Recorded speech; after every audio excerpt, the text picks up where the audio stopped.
شرور أنفسنا ومن سيئات أعمالنا من يهده الله فلا مضل له ومن يضلل فلا هادي له أشهد أن لا إله إلا الله وحده لا شريك له وأشهد أن محمدا عبده ورسوله صلى الله عليه وعلى آله وأصحابه وسلم.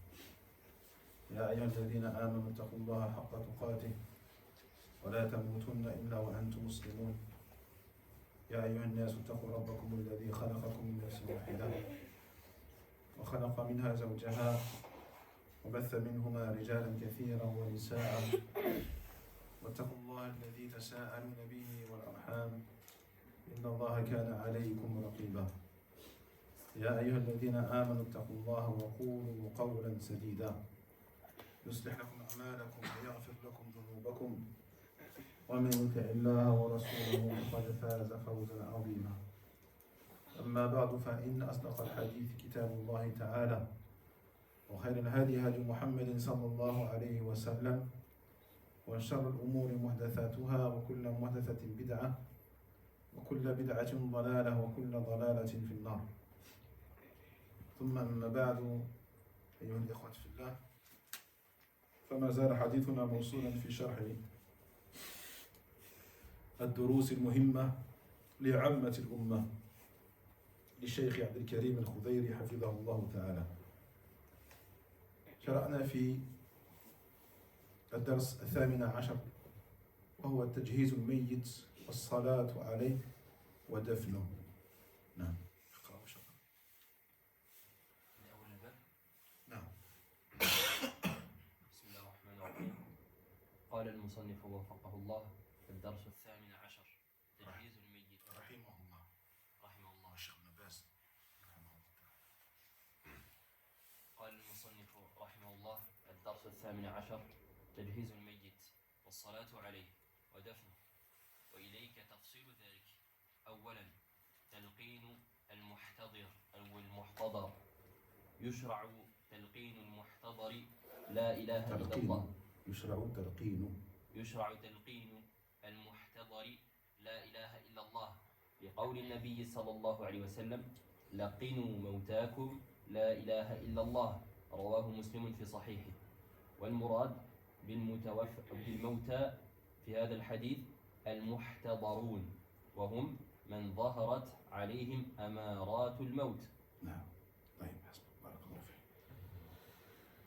إذن توقفنا عند قول المؤلف رحمة الله عليه: يشرع تلقين المحتضر لا إله إلا الله لقول النبي عليه الصلاة والسلام: لقنوا موتاكم لا إله إلا الله، رواه مسلم في صحيحه. Voyez, donc on a dit, fait partie des choses qui sont fortement recommandées, bien le fait de faire dire, de faire prononcer à celui qu'on appelle al-muhtadar, le mourant ou l'agonisant, la parole du tawhid, la ilaha illallah, nulle divinité digne d'adoration sauf Allah subhanahu wa ta'ala. Cela en vertu de la parole du prophète sallallahu alayhi wa sallam: laqinu mawtakum, faites dire à vos morts. C'est qui vos morts ici, Yunus? Celui qui est en train d'agoniser, pas celui qui est Non, mort. c'est le mourant, al-muhtadar. Encore une fois, on ne fait pas dire la ilaha illallah à celui qui est décédé. On le fait dire avant qu'il décède. Donc le sens de mawtakum, vos morts ici, c'est vos mourants. Faites dire à vos mourants la ilaha illallah, la parole du tawhid, et ceci afin que cela soit sa dernière parole avant de quitter cette dunya. Également par rapport à la parole du prophète alayhi salatu wassalam, celui dont la dernière parole sur cette dunya est la ilaha illallah entrera au paradis. وتعرض عليه كلمات التوحيد بالرفق. تعرض عليه هذه الكلمة بالرفق، لا بشدة ولا بعنف، لأنه في وضع لا يناسبه شدة. هذا الوضع لا يناسبه الشدة في الكلام، إذ لو غضب قد ينطق بكلمة يخرج biha min din al-islam wal-'iyadhu billah. Et bien sûr, comment on doit faire prononcer cette parole-là aux mourants? On doit utiliser bien sûr la méthode la plus douce qui soit. Même, tu n'as même pas besoin en vérité de lui dire Qul, dis, prononce, la ilaha illallah, parce que le prophète il a dit. Non, les ulama ils disent, tu as juste à dire la ilaha illallah devant lui. Juste là, tu es à côté, tu sais qui t'entend. Dis la ilaha illallah, la ilaha illallah. Pour que lui il répète après toi, alhamdulillah. Sans lui dire, il faut que tu dises, il faut que. Tu vas mourir. Tu vas mourir. Non, parce qu'en faisant cela, tu vas le terrifier peut-être. Tu vas l'apeurer. Tu vas l'angoisser. C'est même que tu vas le mettre en colère. Et qu'il se mette en colère contre toi et qu'il. Qui prononce des phrases ou des choses qui sont contraires à la religion, voire même qui l'excommunient. Qui l'exclut de la religion de l'islam. Voyez? Donc c'est pas vrai, c'est surtout pas une situation qui nécessiterait une dureté ou une fermeté, et encore moins une violence dans les paroles. Non, au contraire, la douceur, la gentillesse. والمراد من الموتى في هذا الحديث المحتضرون وهم من ظهرت عليهم آمارات الموت. وليس المراد أنه يلقن الشهادة بعد الموت. الحمد لله. Ça on l'a vu plusieurs fois. إذن فأنت تلقن هذا الميت أو هذه الميتة وإذا قالها لا يكرر عليه. إذا قال لا إله إلا الله المحتضر لا تكرر عليه لا إله إلا الله بل يترك هكذا يترك ثم إن جرى منه حديث آخر أي قول آخر بعد قوله لا إله إلا الله هنا نعم إنه من بعد ذلك أنت تلقن مرة أخرى لكن كما قلنا بالرفق تترفق به غاية الترفق. Et également un détail qui est important, une fois que le mourant a prononcé après toi, ou a prononcé tout court, La ilaha illallah, tu n'as plus besoin de répéter La ilaha illallah. Mais tu le laisses comme ça, en espérant que ce soit sa dernière parole. Alhamdulillah. Tu n'as pas besoin de continuer à dire La ilaha illallah et qu'il répète La ilaha illallah jusqu'à qu'il rende son dernier souffle sur terre. Non. Mais si, après cela, il prononce d'autres mots ou d'autres phrases, où il parle avec toi, te pose une question, toi tu lui réponds, oui, à ce moment-là, oui, tu vas répéter la parole La ilaha illallah pour que lui, derrière aussi, il pense à la répéter. Alhamdulillah. Et que, Inch'Allah, cela soit sa dernière parole sur terre. Mais toujours avec douceur. Avec douceur, doucement. Alhamdulillah. Ne lui fais pas peur. Ne lui dis pas, non, arrête de parler, ne parle pas. Ça y est, t'as dit là, pourquoi tu parles? Ittaqillah. Non. Alhamdulillah, il a parlé, parle avec lui. Il veut échanger, échange avec lui. Alhamdulillah. Et surtout, mets en lui l'espoir. C'est pas un moment de peur là, c'est fini. Il ne faut surtout pas lui espérer de la peur. La peur, c'est quand il est en bonne santé. Là où il est en bonne santé, tu peux dire à la personne Taqillah. Et peur d'Allah, tabarak wa ta'ala. Mais l'agonie, c'est en aucun cas le moment où tu vas parler de l'enfer. Où tu vas parler de la colère, du châtiment d'Allah, tabarak wa ta'ala. C'est le moment, au contraire, où tu vas introduire en lui l'espoir. Raja. Raja. Husn dhann bi Rabbi subhanahu wa ta'ala. Qu'il parte avec une bonne opinion de son Seigneur tabarak wa ta'ala. Par rapport à la clémence d'Allah. Au pardon d'Allah tabarak wa ta'ala. C'est vraiment la situation adéquate. Vous voyez? Donc s'il parle avec toi, il échange avec lui. une fois qu'il a terminé, la ilaha illallah, pour que plus lui il pense à dire la ilaha illallah, une fois qu'il a dit, alhamdulillah. جيد. نعم ننتقل إلى يعني الأمر الثاني في هذا الدرس، وهو ما يشرع فعله عند تيقن الوفاة. ما يشرع فعله عند تيقن الوفاة. نعم تفضل. ثانيا ما يشرع فعله عند تيقن الوفاة. إذا تيقن موته أغمضت عيناه وشد لحياه وشد لحياه لوروده السنة بذلك. نعم. لورود السنة بذلك. لورود السنة بذلك. لورود السنة بذلك. طيب. Donc il dit ici la deuxième chose concernant le chapitre, la leçon 18 concernant le mort. Préparation du mort, la prière sur lui et son enterrement. La première chose, on a dit, c'était le fait de lui faire prononcer la ilaha illallah, prononcer au mourant. Deuxième chose, il dit l'auteur ici, rahmatullah alayhi, ce qui est légiféré de faire lors de la confirmation du décès. C'est-à-dire qu'on a le wafat, la confirmation du décès.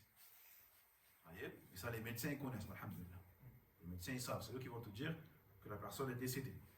Et ceux qui connaissent, qui ont l'habitude de cela, ils savent reconnaître aussi les signes du décès. Tels que tout simplement l'arrêt du cœur.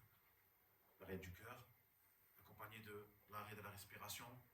Les yeux aussi, les yeux qui sont tournés vers le haut. La bouche ouverte. Les muscles qui sont détendus, etc. etc. Vous voyez? El-Muhim. Qu'est-ce qu'il faut que l'on fasse lorsqu'on est donc sûr et certain que la personne est décédée? Donc il dit l'auteur, on ferme ses yeux. Parce qu'en général, le mort a les yeux ouverts et il a le regard vers le haut. Parce qu'il, comme il était rapporté, il voit son âme sortir de son corps. Jahid. وشد لحياه. وشد لحياه. Et pas lihya. Parce que l'ihyatou c'est la barbe. Ici, al-lahyani, ce sont les deux mâchoires. Les deux os sur lesquels poussent les dents, ce sont les dents. Lahyan. Donc on doit, na'am, shudda lahyahu, attacher ses mâchoires. Peut-être vous l'avez déjà vu, ils mettent un bout de tissu, ils entourent sa tête par le tissu pour que sa bouche reste fermée. Parce que si on laisse la bouche ouverte, le corps il va durcir. Et on ne pourra plus fermer la bouche après. Ça va rester bloqué. Donc on doit se hâter à mettre la bouche fermée. Et pour plein de raisons, on le verra à Shabbat pourquoi on fait ça. En attachant, par exemple, un tissu autour de sa tête. Et en plus, cela a été rapporté par la sunna. Et dans la sunna.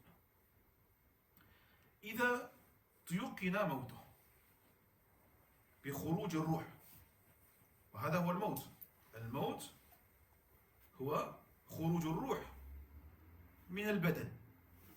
هذا هو الموت. خرجت الروح وظهور علاماته، وهي ظاهرة. هذه العلامات ظاهرة معروفة يعرفها من زاولها. يعرفها من زاولها. يعني الأطباء مثلا يعرفها تماما. أو مثلا يعني إثبات الطبيب نحو ذلك كما قلنا. فلا بد من تيقن خروج الروح. هذا شرط طبعا. يعني الشك في موت الشخص هذا لا يكفي الشك. لابد أن تصل إلى التيقن اليقين أن الروح قد خرجت الحمد لله. فلا يكفي مثلا قال شيخ أن يموت موتا دماغيا. لأن هناك موت يسمى موتا دماغيا la mort cérébrale. هذا قال الشيخ لا يكفي هذا ليس بموت شرعي. الموت الشرعي هو خروج الروح لا الموت الدماغي لأنه ليس بميت. وإن قرر الأطباء بعض الأطباء أنه في حكم الميت لكن في شرع لا بد من خروج الروح. وعلى هذا لا يجوز أن يفعل بالمريض أي شيء مما يتعلق بالأموات أو مما يتسبب في موته. Donc l'auteur, le Cheikh Ibn Baz, rahmatullah alayh, il dit ici, lorsqu'on est sûr de sa mort, lorsqu'on est certain que la personne est décédée. Et le décès, la mort en islam, dans la législation islamique, c'est la sortie de l'âme. C'est ça la mort. Qu'est-ce qui nous sépare? Qu'est-ce qui sépare la vie de la mort? C'est la sortie de l'âme. Donc tant que l'âme est dans le corps de la personne est considérée comme vivante. D'accord? Et on a aussi certains signes qui montrent que la personne est décédée, qui sont connus. Ces signes-là, ils sont connus par les médecins et les gens qui ont l'habitude d'assister à la mort. Ça y est. Et donc il y a ce qu'on appelle la mort cérébrale. Donc la mort cérébrale, c'est la mort du cerveau. D'accord? Et il y a des médecins qui disent que la mort cérébrale, eh bien, est comparable, est identique à la mort réelle, la mort réelle, c'est-à-dire l'arrêt du cœur, l'arrêt de la respiration. Tu sais que si tu débranches toutes les machines, le cœur va s'arrêter, la personne ne respirera plus. Et bien, ils disent que la mort cérébrale, c'est pareil. Mais dans la religion, non. Pour prononcer l'état de mort religieux chez une personne, eh bien, il ne suffit pas que le cerveau meure. D'accord? Mais il faut impérativement que l'âme soit sortie. Et dans ce cas-là, donc, si le cœur continue de battre et que la personne continue de respirer malgré la mort du cerveau, on ne la déclarera pas morte, Jahid, et on ne fera pas sur elle, on n'appliquera pas sur elle les règles du mort.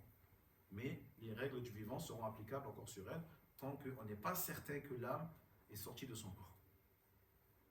فإذا تيقن بذلك بموته أغمضت عيناه لأن الروح إذا خرجت تبعها البصر وشخص يرتفع وحينئذ تغمض عيناه ليكون شكله مقبولا ومقبولا ولئلا يدخل في العين شيء من الهوام الحشرات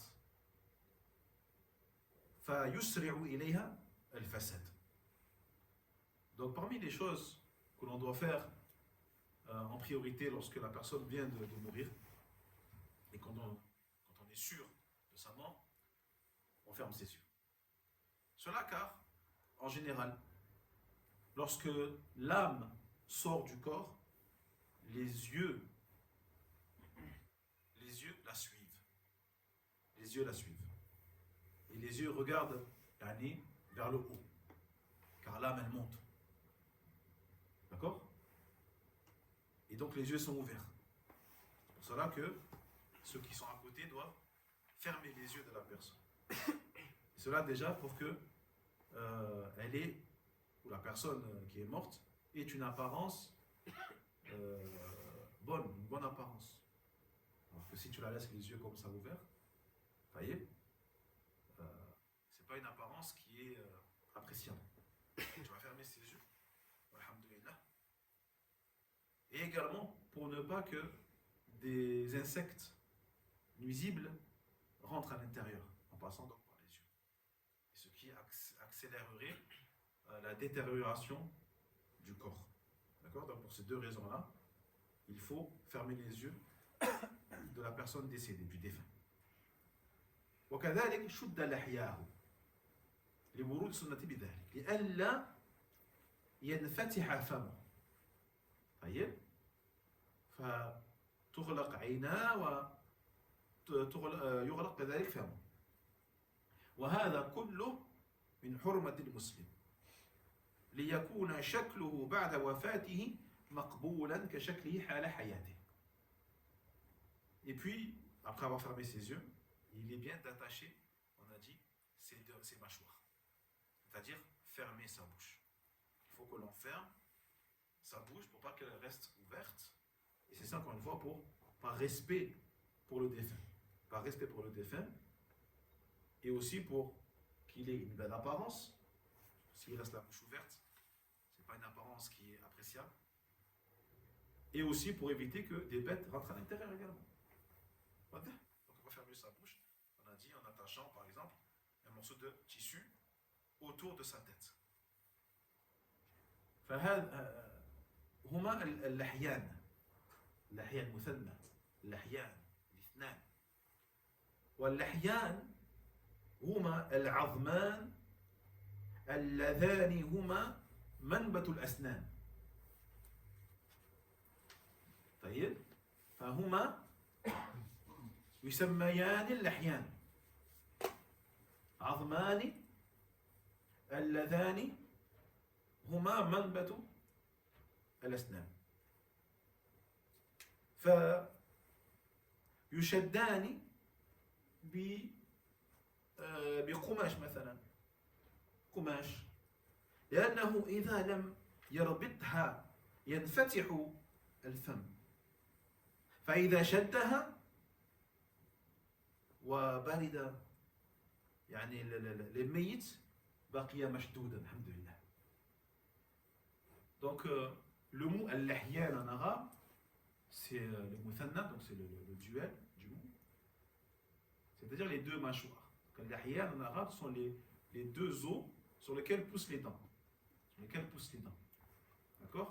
Donc on va les attacher en utilisant encore une fois un morceau de tissu par exemple, quelque chose, un torchon qui va t'aider à fermer la bouche du défunt. Parce que si tu ne le fais pas, la bouche restera ouverte.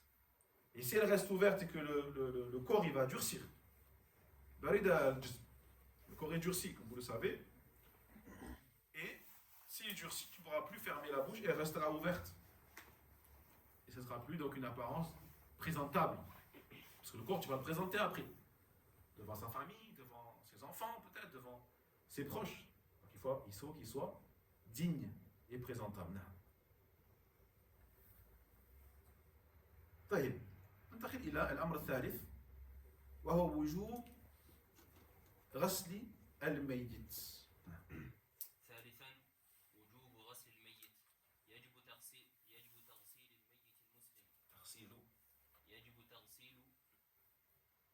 تغسيل الميت المسلم إلا أن يكون شهيدا مات في المعركة، فإنه لا يغسل ولا يصلى عليه، بل يدفن في ثيابه، لأن النبي صلى الله عليه وسلم لم يغسل قتل أحد ولم يصلي عليهم. La troisième chose qu'il est important de faire sur le défunt, il dit le cheikh wujub ghasl al-mayyit, l'obligation de laver le mort. Donc là, on a vu tout à l'heure que talqin la ilaha illallah, c'était mustahab, recommandé. Mais le lavage du mort, c'est une obligation. Et de quelle obligation on parle? Est-ce que c'est l'obligation al-kifa'i ou al-aini? Al-kifa'i. Retiens juste le terme, c'est mieux. Le terme arabe. Al-kifa'i. Ou kifaya. Fardu kifaya. Et l'autre c'est fardu ayn. Ou aini. Al-fardu al-aini. D'accord? Tu nous rappelles, Sabri, c'est quoi fardu kifaya? C'est obligatoire pour une partie de la communauté qui est responsable religieusement. Donne la définition que j'ai donnée tout à l'heure, qui est plus complète que la tienne. C'est pour ça que je dis ça.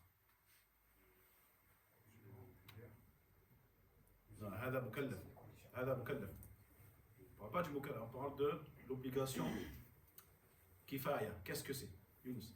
Par exemple, c'est une obligation qui est donnée à une partie, on va dire, de la communauté qui est au courant, par exemple, que la personne est morte. J'ai pas dit ça. Personne ne l'a? Personne n'a écrit la définition? C'est si une partie s'en charge, bah, tout le monde est libéré.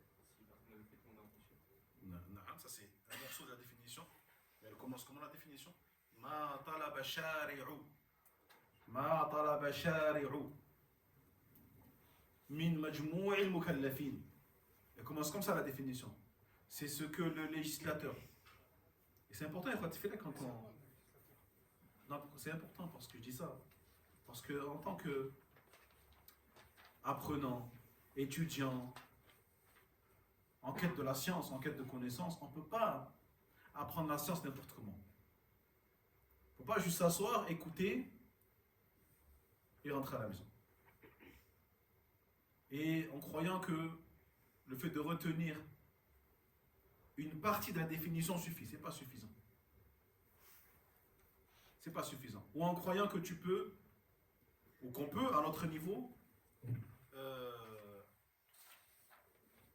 être capable de donner une définition avec nos mots à nous. Ça, tu pourras le faire, Inch'Allah Ta'ala, quand tu as atteint un niveau. Quand tu as atteint un certain niveau de science, que tu as des années derrière toi, des années d'études, tu pourras exprimer la définition de certains termes avec tes mots. Parce que tu auras un bagage suffisant pour le faire. Mais à notre niveau à nous, on ne va pas faire ça. On doit donner exactement la définition que notre cheikh nous a mentionnée. Il nous a enseigné. Donc le cheikh il a dit Fardul kifaya ma talaba shari'u taqul ma talaba shari'u min majmou'il mukallafin. C'est ce que le législateur, c'est-à-dire Allah.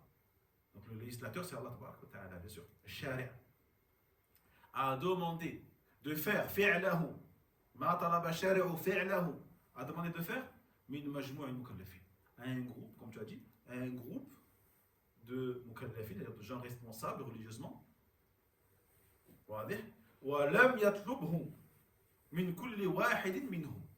Et il ne l'a pas demandé à chaque individu parmi eux. Ça aussi, il faut le dire. Il ne l'a pas demandé à chaque individu parmi eux. Et après, qu'est-ce qu'on a dit? Après le reste, tu l'as dit, c'est bien. Si un groupe s'en charge, cela décharge les autres. Mais si personne ne s'en charge, eh bien, ils seront tous dans le péché. Mais le début était plus important. Le début, en vérité, est plus important que la fin. Non, parce que si tu donnes que le début, à la limite, ça serait suffisant. Vous voyez? Mais tu donnes que la fin et qu'on n'a pas le début, là c'est problématique parce qu'on n'a pas l'essentiel de la définition. On n'a pas l'essence même de la définition. Donc parmi les exemples de fard kifaya, les obligations de suffisance, pour les appeler comme ça, eh bien le lavage du mort. Ou l'adhan, l'adhan dans la mosquée. Ou l'adhan pour l'appel à la prière, c'est une prière. C'est un fard kifaya. C'est-à-dire que si on sait que l'heure elle est rentrée et que personne à la mosquée a accepté de faire l'adhan, eh bien ceux qui savaient que l'heure de la prière est entrée auront commis un péché. Auront tous commis un péché jusqu'à ce que un de ces hommes fasse l'adhan. Est-ce que tu peux répéter la définition? من مجموع المكلفين من مجموع المكلفين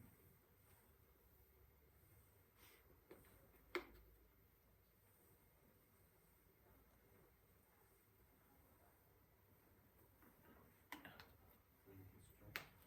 Le gars rêvait de parler de la religion, mais sans dire exactement les termes exacts, quoi.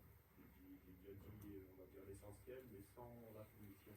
C'est un péché ou pas? Parce que j'imagine, ça veut dire, aussi, pour rêver tout le monde, ça veut dire arriver à pas mal de gens, de dire peut-être de dire ce qu'on a appris, de pas de début à la fin. C'est un péché ou pas? Donc moi, je parle avec quelqu'un, je m'arrête juste à ce que je te dis à quelqu'un pour essayer de faire comprendre, mais je ne dis pas tout. Je sais pas si tu as compris, c'est un péché ou pas? question elle est vaste parce que ça dépend. Est-ce que c'est une définition? Est-ce que c'est une notion,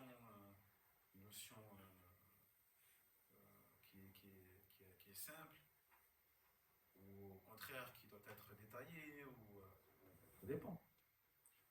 Je pense que des questions trop vastes, ça va. Tu sois plus précis dans tes questions. Plus précis. Et pour la définition de Fard al-Ain, c'est laquelle exactement? Attends, d'abord on va finir avec Jibril, c'est bon? C'est bon. T'as tout? طيب. وفرض عين هو ما طلب الشارع فعله من كل فرد من المكلفين. من كل فرد من المكلفين طلبا جازما. طلبا جازما. كالصلاة والصيام والحج والزكاة. C'est bon? تبدأ؟ Est-ce possible d'avoir en français pour que je la comprenne mieux? Françaouia. C'est ce qu'a demandé le législateur à chaque individu parmi les mukallafin d'une demande catégorique. Catégorique. Ce n'est pas une recommandation, mais c'est une obligation.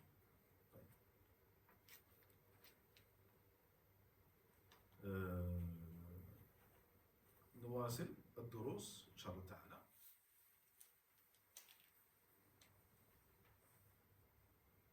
Donc on passe, je pense qu'on est à la troisième. L'obligation de laver le mort.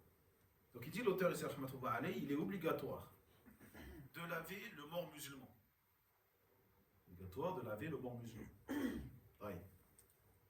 Excepté si le défunt est mort en martyr fil ma'araka. Yani durant la bataille, durant la guerre légale. Durant la guerre légale.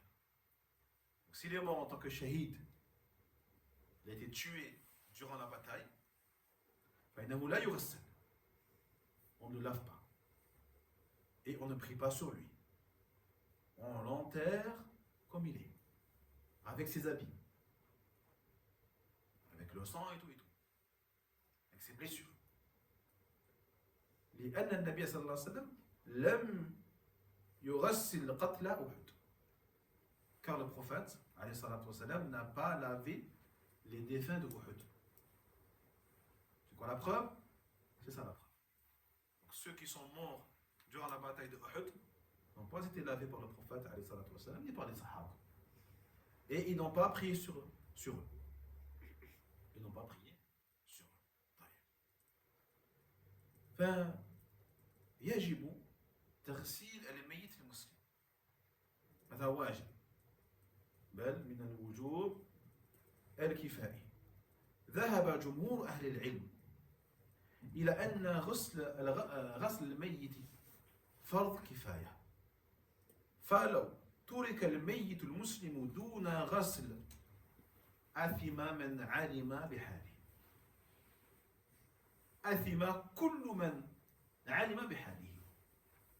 ويدل لذلك جملة أحاديث منها قوله عليه الصلاة والسلام في الذي وقصته راحلته. وقصته راحلته أي سقط عن راحلته. قال رسول الله عليه الصلاة والسلام اغسلوه بماء وسدر. اغسلوه بماء وسدر وكفنوه في ثوبين. Donc il est obligatoire, comme on a dit, de laver le mort. Et la plupart des savants ont dit donc que c'est une obligation de suffisance. Fard kifaya. Autrement dit, si on laisse le mort sans le laver, tous ceux qui étaient au courant de cela et qui n'ont rien fait pour le laver ont commis un péché grave auprès d'Allah. C'est la raison pour laquelle, donc, et cela en vertu de plusieurs hadiths. Et parmi eux, la parole du prophète sallallahu alayhi wa sallam, lorsque un homme était tombé de sa monture et s'est cassé la nuque et est mort. Et cela peut arriver, parce que vous savez que même d'un cheval, tu tombes d'un cheval, c'est dangereux. Vous voyez? Et les chameaux, c'est plus haut qu'un cheval. Voilà. Donc il est tombé et il est mort. Il s'est cassé la nuque. Et lorsqu'il est mort, donc le prophète sallallahu alayhi wa sallam, il a dit irsilu, lavez-le, bimain, avec de l'eau et du gibier. Et du gibier. Et pour la purification. Voilà. Aujourd'hui, si tu veux remplacer cela, du gibier par du savon, tu as le droit. Tout ce qui peut servir à nettoyer en fait, le corps, pour que le corps soit propre. Pour que le corps soit propre. Et enveloppez-le dans deux vêtements, deux tissus. D'accord? Donc ça c'est la preuve qu'il est obligatoire de laver le mort, de le nettoyer et de l'envelopper. جيد؟ ثم يقول المؤلف إلا أن يكون شهيدا مات في المعركة فإنه لا يغسل ولا يصلى عليه بل يدفن في ثيابه لأن الصلاة على الميت شفاعة له الصلاة على الميت شفاعة له تشفع لهذا الميت اللهم عافه واعف عنه ووسع مدخله إلى غير ذلك من الدعاء الحمد لله واغسله بالماء والثلج والبرد ونقيه كما ينقى الثوب الأبيض من الدنس تدعو له بمعنى تشفع له عند الله تبارك وتعالى تدعو له والدعاء له بالمغفرة اغفر له وارحمه والشهادة تجب هذه الذنوب من غير طلب سبحان الله الشهادة أي كونه مات في سبيل الله شهيدا يجب هذه الذنوب من غير الطلب من غير الطلب فلا تحتاج أن تصلي عليه لا تحتاج أن تصلي عليه وإن كان على الشهيد شيء من السلاح نحي عنه تأخذ السلاح لكن تدفنه بثيابه donc tu le laves on a dit tu le laves avec de l'eau etc et tu l'enveloppes dans son linceul sauf comme on a dit s'il est mort en tant que martyr durant la bataille du Marak. Dans ce cas-là on ne le lavera pas et on ne priera pas sur lui et on l'enterrera même avec ses habits. Cela, dit les cheikh, car la prière sur le mort est une forme d'intercession pour lui. Tu invoques pour le mort, donc tu demandes à Allah tabaraka wa ta'ala, notamment eh bien, qu'il élargisse sa tombe, par exemple, qu'il pardonne ses fautes, ses péchés, qu'il le protège du feu de l'enfer, notamment, qu'il le purifie. Ouais, non. Et tu invoques pour lui, tu demandes à Allah qu'il le pardonne. Mais le martyr, lui, le fait qu'il soit mort en martyr, eh bien, est une cause d'expiation de ses péchés. Sans même que tu demandes à Allah tabaraka wa ta'ala de lui pardonner ou de prier sur lui. Vous voyez? Donc là, c'est une des sagesses pour lesquelles on ne prie pas sur le martyr. C'est bon? Et si donc le martyr qui est mort durant la bataille, forcément il a des armes sur lui, on prendra ses armes. Bien sûr, on n'enterre pas avec ses armes. On prend ses armes, mais on enterre avec ses habits. Sans le laver, encore une fois, et sans prier sur lui. Et aussi, j'ai entendu que, par exemple, quelqu'un qui est mort avec, en état kafara, et j'ai entendu qu'on faisait comme avec un martyr. C'est vrai ou c'est pas vrai? Quelqu'un qui est mort en état, est-ce qu'il est un shahid? Non, le Hajj ou Umrah, par exemple. Il est en sacralisation. Allahu a'lam. Est-ce qu'on le considère comme un shahid?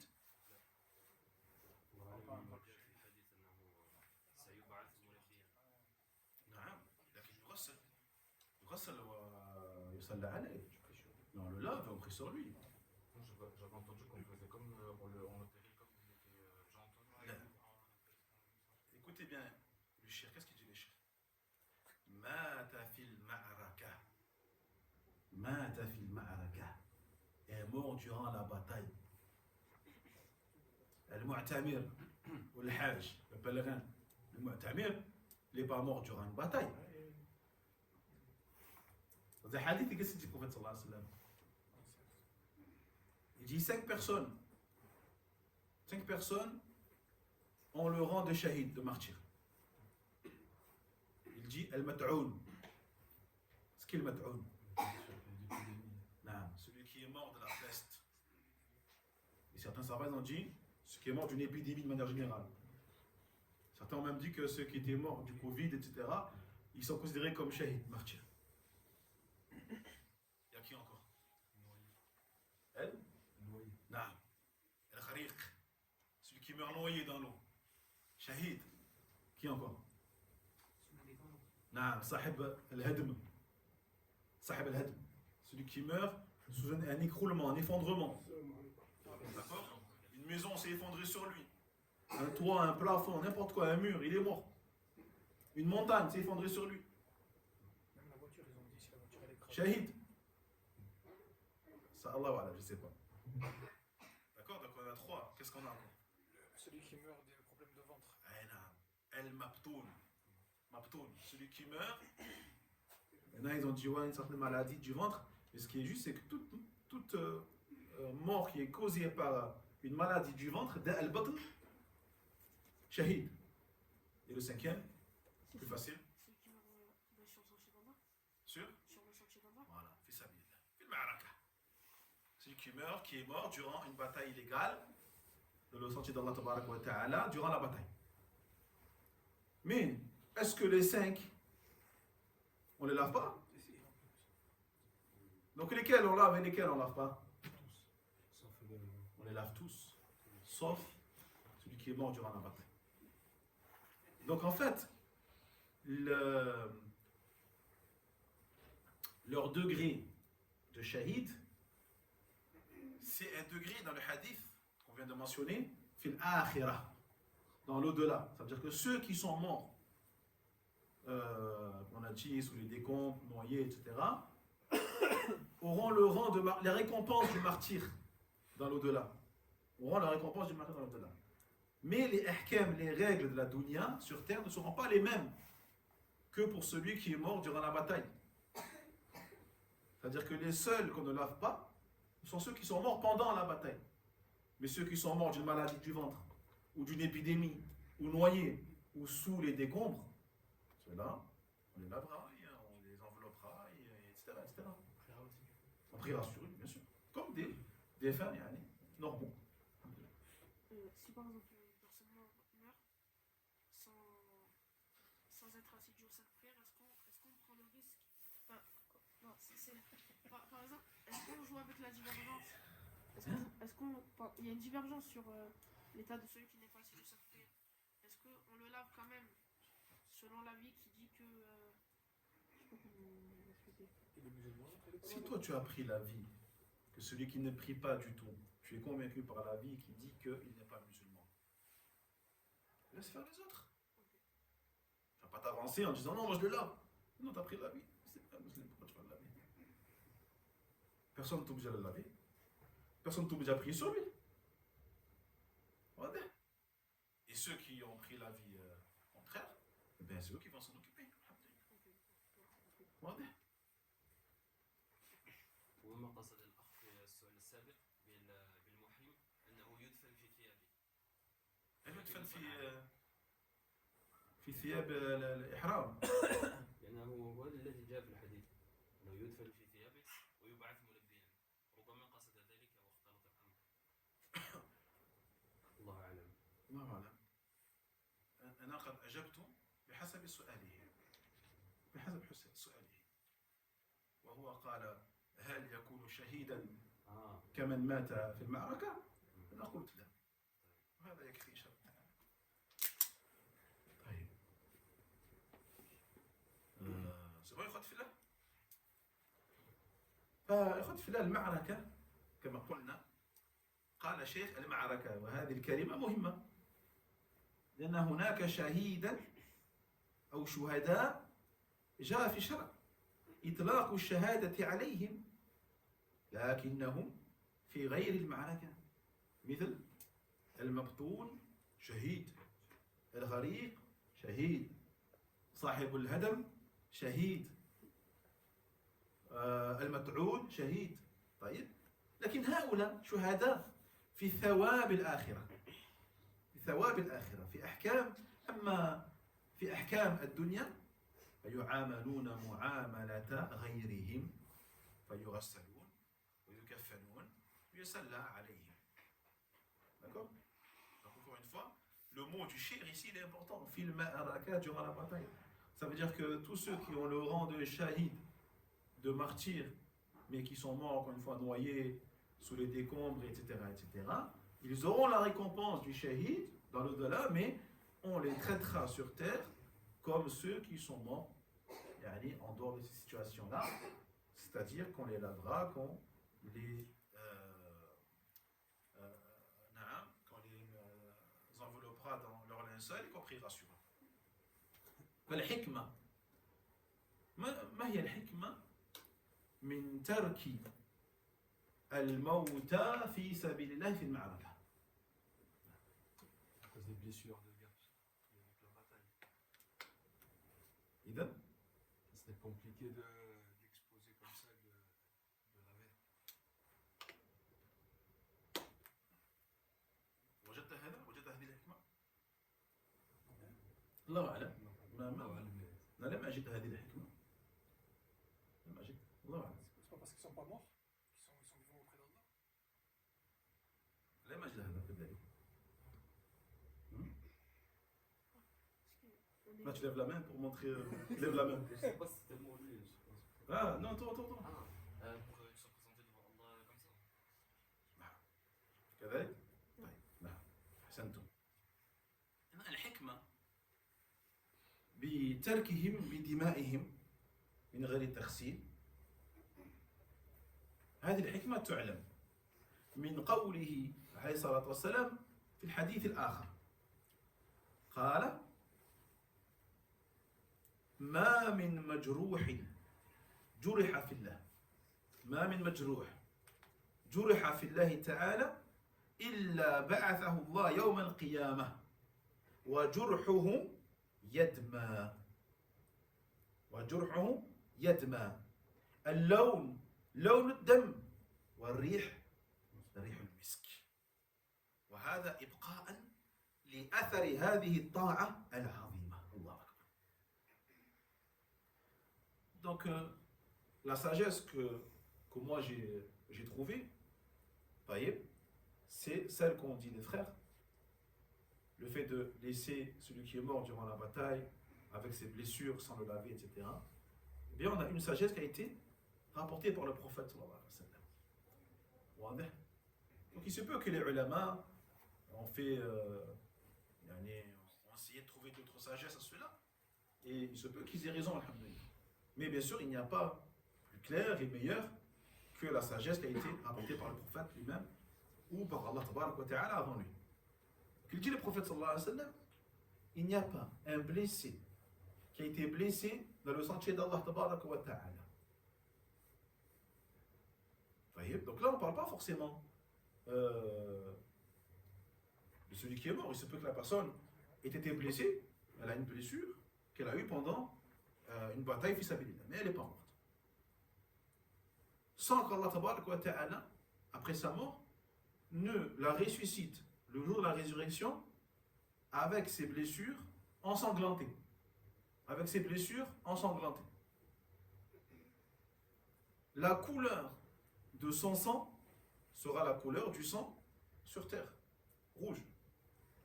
Mais l'odeur sera telle que l'odeur du musc. L'odeur sera semblable à celle du musc. Ça, c'est un honneur. Donc la sagesse, c'est quoi? C'est qu'Allah Ta'ala fera honneur à ces gens-là, Yawm al-Qiyamah. Imagine un peu l'honneur ce jour-là d'avoir été blessé pour Allah subhanahu wa ta'ala. Fi sabilillah. Que dire alors de ceux qui ont perdu la vie? Fi sabilillah tabarak wa ta'ala, en défendant la religion d'Allah subhanahu wa ta'ala. Imagine-toi un peu subhanallah. Donc Allah Jalla wa Ala leur fera honneur ce jour-là en laissant sur leur corps les traces de l'obéissance. Les traces de l'obéissance. Cette obéissance-là qui est grandiose auprès d'Allah subhanahu wa ta'ala. C'est bon les frères? طيب. نعم. تفضل. رابعا صفة غسل الميت. رابعا صفة غسل الميت أنه تستر عورته ثم يرفع قليلا ويعصر بطنه عصرا رفيقا ثم يلف الغاسل على يده خرقة أو نحوها فينجيه بها ثم يوضئه وضوء الصلاة ثم يغسل رأسه ولحيته بماء وسدر أو نحوه ثم يغسل شقه الأيمن ثم الأيسر ثم يغسله كذلك مرة ثانية وثالثة يمر في كل مرة يده على بطنه فإن خرج منه شيء غسله وسد المحل بقطن أو نحوه فإن لم يستمسك فبطين حر أو بوسائل الطب الحديثة كاللزق ونحوه ويعيد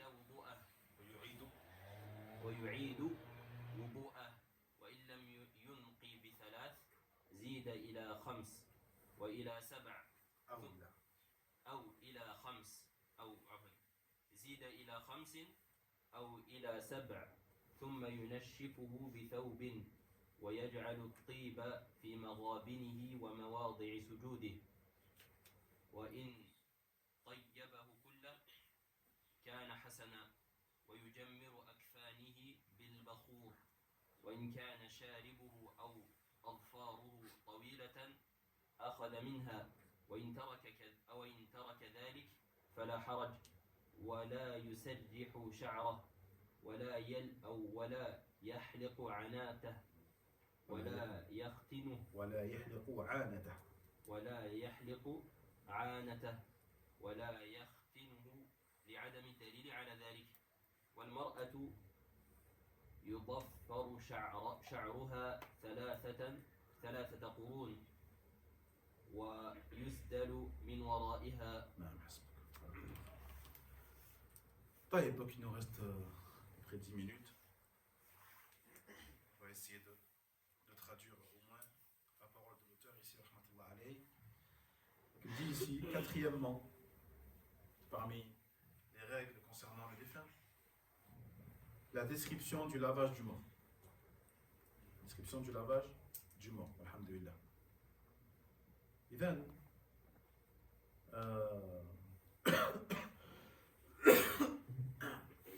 هذه الصفة في ضوء ما وردت به سنة عن رسول الله صلى الله عليه وسلم.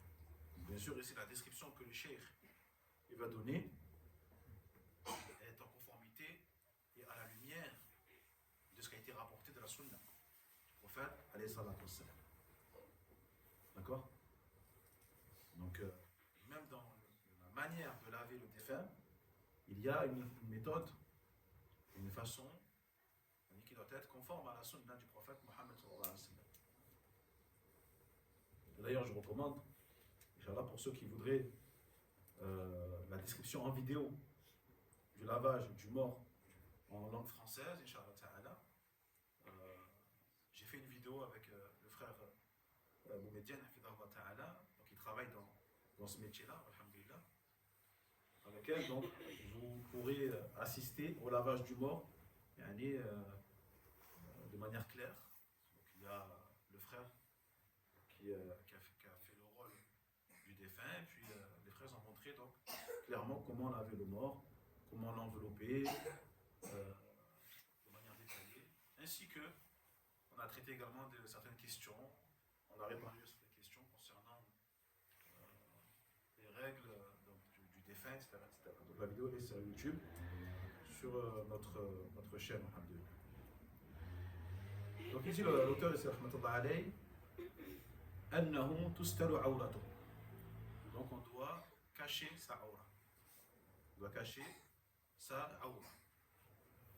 Donc l'aura ici, c'est pas l'aura al-mughallada faqat. Ce qu'on appelle l'aura al-mughallada.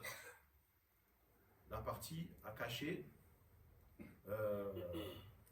la plus importante, qui est le qubul wa dubur, qui est les parties, devant et derrière. Donc là on parle de la aura, toute la aura.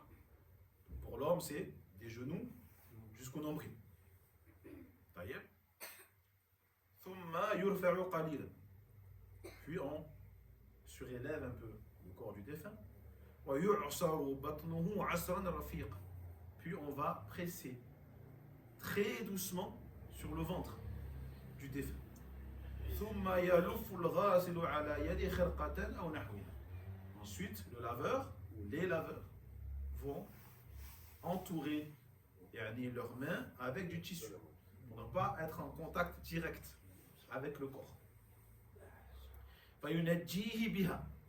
Et là, qu'est-ce qu'ils vont faire? Ils vont faire ce qu'on appelle al-istinja. Donc le lavage que tu fais quand tu fais tes besoins. Quand après avoir fait tes besoins, tu fais ce qu'on appelle al-istinja ou l'istijmar. Taïeb. Donc le laveur, il va envelopper sa main avec du tissu et il va faire al-istinja sur al-mayyit, sur le mort. Donc il va nettoyer ses parties. C'est bon? Taïeb. ثم يوضئه وضوء الصلاة. Puis il va lui faire faire al-wudu. يوضئه. Donc tu vas faire le wudu à quelqu'un. Là en l'occurrence, au mort. Donc, tu lui fais le wudu sur lui, tu appliques le wudu sur lui. Le wudu classique, l'ablution classique que l'on fait, que les vivants font pour la prière, notamment pour prier. ثم يغسل رأسه ولحيته بماء وسدر أو نحوه. Puis qu'est-ce qu'ils font? Ils vont laver la tête du défunt, puis sa barbe avec de l'eau et du cidre et du jujubé ou autre que cela parmi les choses qui vont purifier, aider à nettoyer et à purifier, telles que le savon. ثم يغسل شقه الأيمن. Puis après avoir fait le wudu et après avoir lavé sa tête, qu'est-ce qu'ils font? Ils vont commencer à laver son côté droit, l'ayman. ثم الأيسر. Puis le côté gauche. بماء الأيسر ثم يغسل كذلك مرة ثانية والثالثة. Puis ils vont le refaire, le lavage, une deuxième fois et une troisième fois. يمر في كل مرة يده على بطنه. Et à chaque lavage, à chaque passage, donc ils vont passer leurs mains sur son ventre. فإن خرج منه شيء غسله. Et lorsqu'ils vont faire cela, si des choses sortent de ces orifices, ils devront le laver à chaque fois. جيد. وسد المحل بقطن أو نحو. Puis une fois qu'ils ont terminé, ils vont boucher les orifices avec du coton ou autre que cela. فإن لم يستمسك. Si le coton ne suffit pas, ils peuvent utiliser autre chose. Ils peuvent utiliser notamment de l'argile par exemple, ou les moyens que l'on a aujourd'hui. Les moyens que l'on a aujourd'hui tels que l'esq, la colle, autre chose que cela, des matières qui vont donc empêcher ces matières de sortir. Tout ça caché, le fait de lui faire des ablutions, le style, etc. Ils vont le recommencer tant qu'il y a quelque chose qui sort du ventre. Non, que le lavage. Oui, le lavage, côté droit et côté gauche. Le lavage des parties. Non, ثم يوضئ وضوء الصلاة ثم يغسل رأسه ليحتم بماء وسد ونحو ثم يغسل شقه الأيمن ثم الأيسر ثم يغسل كذلك مرة ثانية والثالثة. طيب. Après, il va refaire le ghusl deuxième fois et une troisième fois. واضح? Et à chaque fois qu'ils vont passer sur le ventre et qu'il y a des choses qui sortent, eh bien, ils devront le laver. Alhamdulillah. ويعيد وضوءه إن لم ينقي بثلاث. إن لم ينقي بثلاث يعيد وضوءه زيد إلى 5 أو إلى 7. Donc ils vont réitérer le wudu. استمع. Donc si la personne n'a pas été purifiée, après on va expliquer, ça c'est la parole du cheikh Après, on va détailler chaque chose, Inch'Allah ta'ala. D'accord, on va les détailler, on n'aura pas le temps aujourd'hui. On détaillera du coup au cours prochain, Inch'Allah ta'ala. Donc, il dit l'auteur, s'il n'a pas été purifié au bout de la 3e fois, on va réitérer l'odo. On va aller refaire l'odo. Et on peut aller jusqu'à 5 fois, voire 7. L'essentiel, c'est qu'il soit pur. Donc, on peut monter jusqu'à plus que 7. Mais on doit faire en sorte de s'arrêter sur un nombre impair. Sur un nombre impair. Une fois qu'il est purifié, on va le sécher avec un tissu. ويجعل الطيب في مغابنه ومواضع سجوده. Et là, on va mettre du parfum. Du parfum sur notamment ce qu'on appelle le marabin, les aisselles, au niveau des articulations, etc. Les coudes, hein, on met du parfum. وفي مواضع سجوده. Et également sur les endroits de prosternation tels que le visage, les mains, les pieds, les genoux. واضح؟ وإن طيبه كله كان حسنا. Donc une fois qu'on a fait tout cela, alhamdulillah, on a parfumé, etc. C'est bon. ويجمر أكفانه بالبخور. يجمر أكفانه بالبخور. On va encenser son linceul avec de l'encens ou du bkhor. Puis dit le cheikh, si sa moustache et ses ongles sont trop longs, eh bien on va les couper. On va les couper. Et si on laisse malgré ça la moustache, malgré sa longueur et on ne touche pas aux ongles, il n'y a pas de mal. Ce n'est pas une obligation. Et on ne le coiffe pas. Donc s'il a les cheveux longs par exemple, on n'a pas à le peigner ou à le coiffer.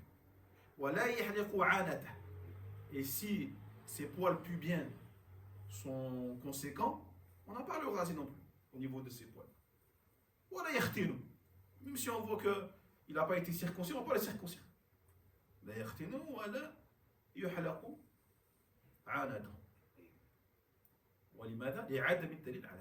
il n'y a pas de preuve sur ça. Il n'y a pas de texte qui montre que tu peux raser ses poils pubiens ou le circoncire. جيد.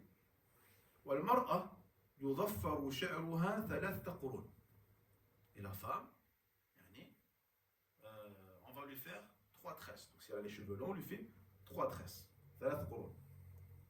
يسدل من ورائها. Et on les fera tomber de derrière elle. De derrière elle.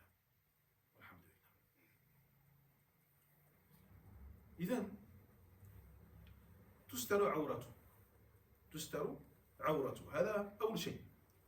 عند تغسيل الميت أول شيء ماذا؟ تستر عورته. واضح؟ وكيف ذلك؟ بأن توضع قطعة أو قطعة من القماش تكون ساترا لعورة الميت. تضع قماشا على عورته. لأن النظر للعورة محرم. نظر المغسل لعورة الميت هذا محرم، لا يجوز تنظر إلى عورته. وهذا سواء كان عورة حي أو ميت. كما أنك لا يجوز لك أن تنظر إلى عورة الحي، فلا يجوز أن تنظر إلى عورة الميت كذلك. وقد جاء في سنن لأبي داود وغيره أن النبي عليه الصلاة والسلام قال لعلي: ولا تنظرن إلى فاخذ حي ولا ميت. يا علي لا تنظرن إلى فاخذ حي ولا ميت. هذا صريح. وإذا كان لا ينظر لفخذ الحي ولا فخذ الميت فكيف بالعورة المغلظة التي هي القبر والدبر. ولهذا يجب أن يبدأ بستر العورة. تبدأ بستر العورة ومن السترة هذه العورة من السرة إلى الركبة، فيجرد من الملابس وعليه هذا الغطاء الساتر لعورته. Donc la première des choses, comme on a dit ici, on s'arrêtera sur ça, Inch'Allah, on doit cacher la aura du défunt. On doit la cacher. Et comment la cacher? Tout simplement en mettant un morceau de tissu. Tu vas poser un tissu sur la aura du défunt. Et n'oubliez pas que il est interdit de regarder la aura d'un vivant. Donc même si tu es un homme, tu n'as pas le droit de regarder la aura d'un homme qui est entre le nombril et les genoux. Alors qu'il est vivant. Et bien pour le mort également. Comme tu n'as pas le droit de regarder la aura du vivant, tu n'as pas le droit de regarder la aura du mort. Comme cela a été rapporté par le prophète alayhi salatu wassalam, dans As-Sunan, Abu Daoud et autres, lorsqu'il a dit à Ali, ne regarde pas les cuisses du vivant ni les cuisses du mort. Tout le hadith il est clair. Il ne faut pas dire c'est que le vivant, non. Il dit ne regarde pas les cuisses ni du vivant ni du mort. Donc si il est interdit de regarder les cuisses du vivant et du mort, que dire alors des parties intimes? Que dire alors des parties intimes devant ou derrière? C'est pour cela qu'on commence par ça. On commence d'abord par cacher sa aura, comme on a dit, des genoux jusqu'au nombril pour l'homme ici. Et puis on va commencer à le dévêtir. Après tu pourras commencer à le dévêtir. Donc à la fin il ne restera plus que ce tissu-là cachant sa aura. Alhamdulillah. On regarde par exemple la cuisse d'un homme vivant et il a un survêtement sur pas la peau directement, mais il a un survêtement d'un bout. Si le survêtement il est moulant et on voit la forme de ses cuisses, c'est pas juste la couleur de la peau. C'est pas juste la couleur de la peau. Le prophète il a interdit de regarder la cuisse. Donc la cuisse c'est la forme de cette partie-là. Vous voyez? Et on voit très bien lorsque une femme s'habille avec des vêtements moulants, la tentation reste la même. C'est pas parce qu'on ne voit pas la couleur de sa peau que la tentation est absente. Non, au contraire, il se peut même que la séduction soit encore plus grande lorsqu'elle a un vêtement moulant. Soit encore plus grande que si elle n'avait rien sur elle. Parce que non seulement ça montre l'effort, mais en plus ça embellit. Ça embellit une forme de parure. Ouais, et donc pareil pour l'homme. Comme tu n'as pas le droit de regarder la aura de l'homme, donc s'il a un habit qui est moulant, tu ne regardes pas. Mais si vraiment ça protège comme un grand surpoids des cuisses, il y a un problème là-dessus. Ça tous les mots. Voilà, toi, au fait. Ça a permis de faire rire tout le monde au moins. On a plus une question pour la femme. Du coup, le lavage d'intime de la femme, à ce moment-là, c'est une femme qui peut le faire par un homme. On peut vraiment. Ah oui, là-bas c'est la femme lave la femme. La seule exception c'est le couple. Le mari qui lave sa femme ou la femme qui lave son mari. Mais sinon, l'homme lave l'homme et la femme lave la femme. C'est bon, il faut de bon. De toute façon, on va détailler, Inch'Allah, le reste. Là, on a juste essayé de traduire un peu la parole du cheikh. On va détailler chaque chose du lavage. Et encore une fois, pour ceux qui veulent voir le lavage et aller de manière visuelle, la vidéo est présente sur la chaîne Le Sentier du Salut sur YouTube. Barakallahu fikum, wa l'ilmu inda Allah, wa akhiru da'wana, alhamdulillahi rabbil alamin, sallallahu alayhi wa sallam ala nabiyyina Muhammad wa ala alihi wa sahbihi ajma'in.